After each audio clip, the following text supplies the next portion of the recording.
세월호 침몰 사고로 온 국민이 비탄에 잠겨 있습니다. 하지만 정치 시계는 지금 이 순간에도 쉼없이 돌아가고 있습니다. 6.4 지방선거가 코앞으로 다가왔습니다. 제주의 소리는 세월호 전국으로 자칫 정책 선거가 실종될지 모른다는 우려를 불식하고 유권자들에게 각 후보의 정책과 비전 그리고 출마 이유를 소상히 알려드리고자 각 당의 도지사 후보를 초청해 대담을 진행합니다. 오늘은 두 번째 순서로 새정치민주연합 신구범 후보를 모셨습니다. 안녕하십니까? 예, 안녕하세요. 선거 전국에 어울리지 않는 질문입니다만은 워낙 세월호 전국이다 보니까 이런 질문 안 드릴 수 없습니다. 공식 선거 운동을 자제한다고 하셨는데 요즘 어떻게 지내십니까? 그 저뿐 아니고 모든 분들이 자제를 하고 있는데 요즘은 주로 이제 정책에 대한 검토, 그다음 내부에서 지인들한테 전화를 한다든지 소규모 미팅 그렇게 하고 지내고 있습니다. 어디 드러내고 가고 그러지는 못하시겠네요. 그럴 수가 없죠. 네, 잘 알겠습니다. 우여곡절 끝에 새정치민주연합 제주도지사 후보로 합의 추대되셨는데요. 말이 좀 많습니다. 예. 심지어 멸실야합이라는 비판까지 나오고 있습니다. 어떤 기준과 원칙에 따라서 합의 추대가 되셨는지 말씀해 주시죠. 여러 가지 얘기들이 좀 있는 건 알고 있어요. 그러나 그동안 내용이라든지 과정으로 봐서 이게 우리가 밀실야합이라고 얘기 들을 만한 그러한 일은 전혀 없었다는 걸 먼저 말씀드리고, 이게 무슨 한미 쇄국 협상하듯이 할 일도 아니고 한편으로는 커피 한잔 하면서 자, 네가 해라 이런 일은 아니지 않습니까? 이제 진통은 필요했죠.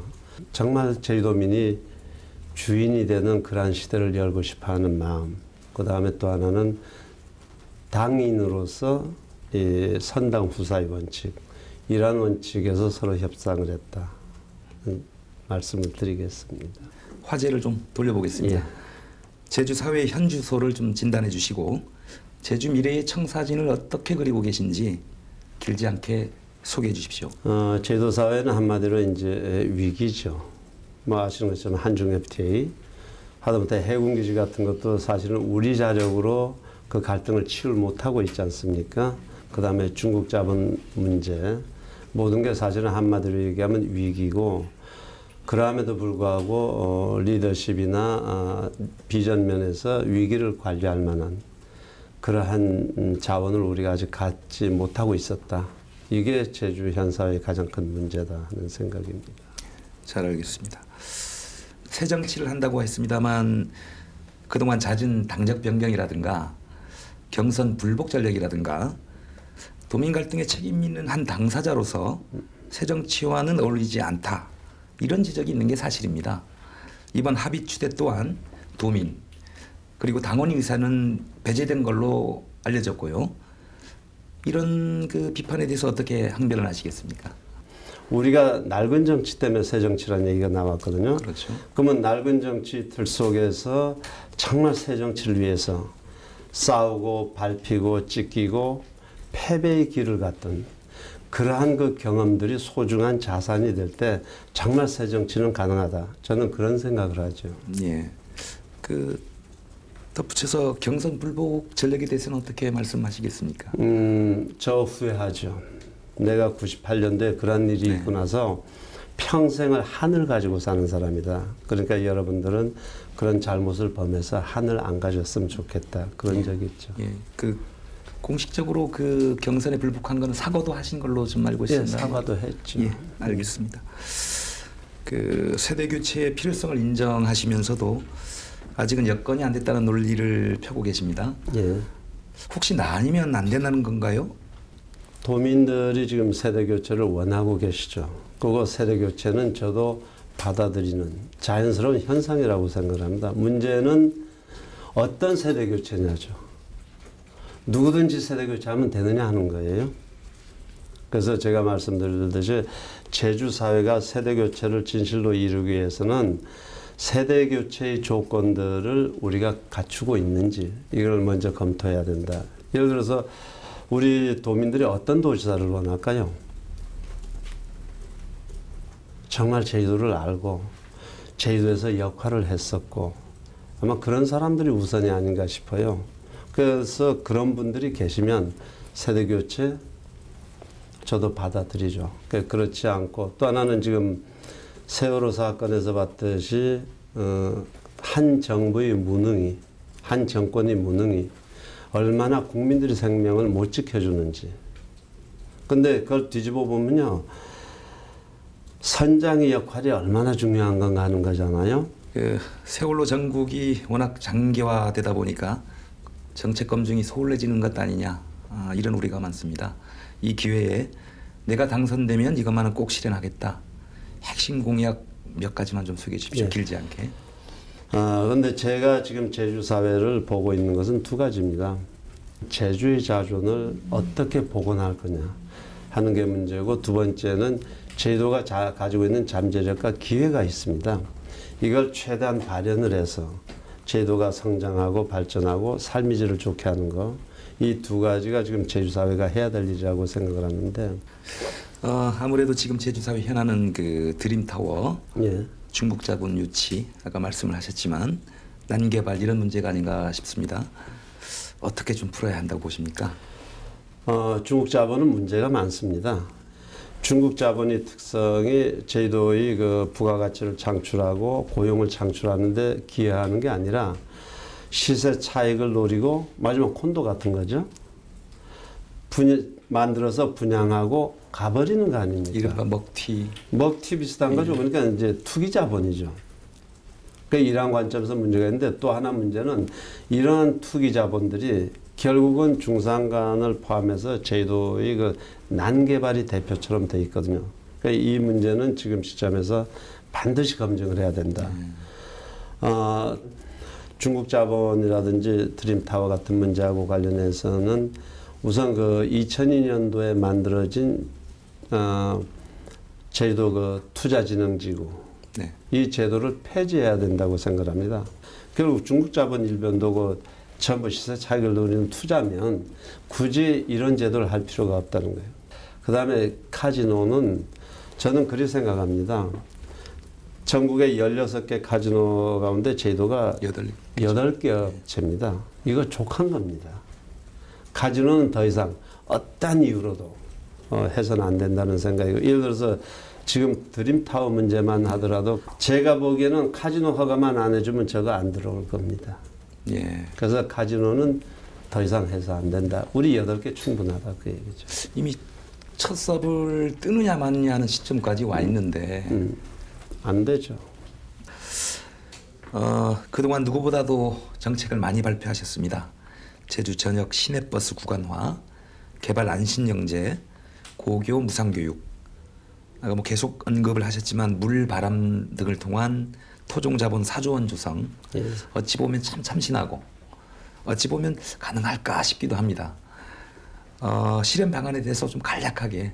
우리 고등학생들한테 실제 무상급식이란다. 이제 무상교육. 교육. 실제 145억 원이면 됩니다. 뭐냐면 이렇게 면제받는 학생들도 있고 다 따져서 보니까, 근데 삼다수가 1년에 400억을 법니다. 거기에 145억 끊어내면 우리 고등학교 아이들 학비 안 내고 무상교육 받을 수 있는 거죠. 그러니까 현실적인 계획이다 그 말씀을 드립니다. 근데 지금 개발하고 관련해서 개발이냐 보존이냐 문제뿐이 아니고 아까 얘기해 주신 드림타워라든지 그린시티라든지 또 중국인 투자라든지 얼마나 개발에 대한 논란이 많습니까?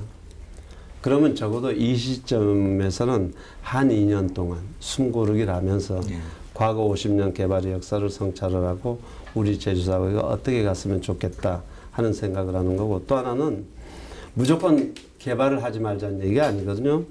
강정 갈등 해결을 위한 진상조사위원회 구성 취지가 좋은데 그 전에도 이런 비슷한 시도가, 이 일은 진실을 바탕으로 해야 됩니다.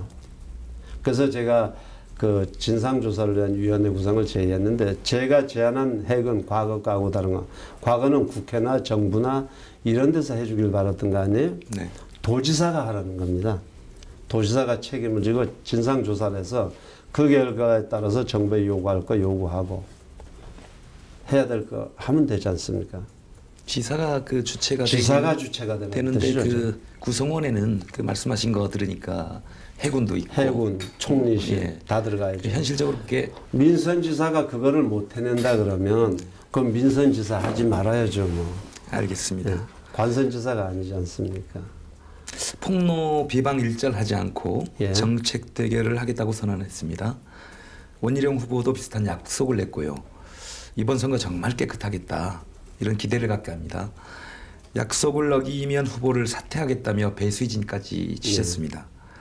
앞으로 선거가 격화돼도 지킬 자신이 있습니까? 지킬 자신이 없었으면 약속을 안 하죠. 저는 개인적으로 굉장히 이번 선거 기회가 행운이라고 생각하는 사람입니다. 평생을 이 정치에 머무는 기간 동안 얘기인데 정말 깨끗한 선거 한번 해보고 싶었거든요. 근데 이제 마지막으로 저한테 기회가 온 겁니다. 원희룡 의원이 선거혁명하겠다. 잘못된 괜당 문화 청산하겠다. 분명하게 선언을 했습니다. 저도 100% 동감입니다. 생각이 같은 사람들이 지금 선거를 치르게 된 거거든요. 그러한 면에서 저는 원희룡 의원이 새누리당 후보가 된 것을 정말 고맙게 생각하는 사람입니다. 후보 스스로 막판 뒤집기 혹은 역전이라는 표현을 쓰셨습니다. 지금 열세라는 것을 인정하신 셈이신데 선거 기간이 얼마 남지 않았습니다. 뭐 전세를 뒤집을 만한 요인이라도 뭐 있는 겁니까? 뭐 제가 상당한 묘책을 가지고 있거나 그런 것은 아니고 어쨌든 현실적으로는 뒤져 있는 게 사실이거든요. 그럼 이제 선거 전에 들어가게 되면 저희들이 정책 토론이라든지 여러 가지 기회가 있을 텐데 소비자, 정치 소비자인 유권자들에게 정말 이렇게 고르고 선택할 수 있는 기회만 올바로 제공해 드린다 그러면 충분히 가능한 선거다. 그렇게 생각합니다. 예, 알겠습니다. 승산이 있다는 그런 말씀이시죠. 그렇죠. 예. 마지막 질문입니다. 유권자 그리고 제주도민에게 한 말씀 해주십시오. 조금 중복되는 얘기인데요. 사실은 제주도가 위기입니다. 아까 말씀드린 것처럼 우리가 한중 FTA 앞에 두고 있고 중국 자본 문제, 여러 가지 해군기지 문제 갈등 하나도 우리가 못 풀어내고 있지 않습니까? 그래서 제가 리더십이 위기고 비전이 위기라 그랬는데 이번 우리가 세월호 참사 사건에서 봤듯이 리더들이 얼마나 중요한 건지 선장의 역할이 얼마나 중요한 건지 이러한 판단들을 이 위기 시대에 우리 도민들께서 잘 해주셨으면 좋겠다고 하는 말씀을 드리고 위기라 그러면 예를 들어서 그 암 환자들이 있지 않습니까? 말기암 환자일 경우에 의대를 갓 나온 암에 대해서 모르는 사람 의사로 선택을 할 건지 아니면 참 암 수술도 많이 했었고 노련한 숙련의를 자기 의사로 선택할 건지 뭐 자명한 일 아니겠습니까? 대답은 그러한 바른 판단을 도민들께서 해주셔서 단순하게 누가 지사가 되느냐는 게 중요한 게 아니라 지금 제도의 잠재력과 자원과 기회를 누가 최대로 발현을 해서 우리가 좀 더 좋은 삶을 만들 수 있는 건지 그런 판단을 하셨으면 좋겠습니다. 알겠습니다.